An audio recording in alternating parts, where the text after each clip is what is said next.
In Frankfort, a representative is looking to push House Bill 275. That would require more thorough background checks for teachers.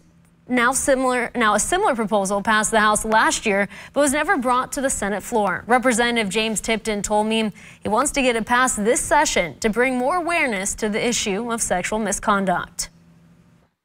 Representative James Tipton says this new bill passed a House committee Tuesday morning. He says the change he made is that if a teacher is found to be innocent of allegations, there would be no permanent record of it. Once an investigation is begun, it has to be completed.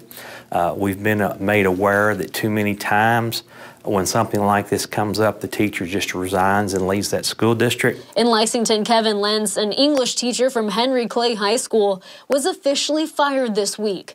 Court records show he pled guilty to child pornography charges in November. According to his arrest citation, Lentz sent a 9-year-old boy in New Hampshire explicit images and then asked the child to delete those images. Lentz had worked for Fayette County Public Schools for nearly 20 years. Representative Tipton says the goal is to prevent these individuals from getting into the school system. So if they've had a past history of this, and also to have a timely process to make sure allegations are taken seriously and investigated.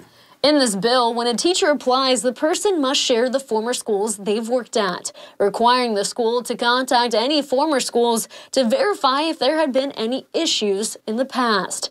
The bill would then require a background check every 5 years after the teacher gets hired. Tipton says he had a friend's daughter who had a teacher who allegedly made inappropriate sexual advances towards the young girl. The family discovered the same thing had happened in the adjoining school district.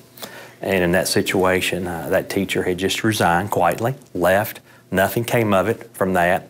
And then they got a job at this school district where their daughter attended. This is why Tipton stresses the importance of transparency to protect vulnerable kids. Tipton says in Kentucky each year there's more than 150 allegations made, making it the #1 reason a teacher's license is taken away. You know, we're aware of the reported incidents, but I fear there are a lot of situations that are never reported. Tipton says if the legislation passes, the Kentucky Department of Education would require training videos on the matter, requiring participation from every teacher starting in the 2025 to 2026 school year, as well as every 5 years after.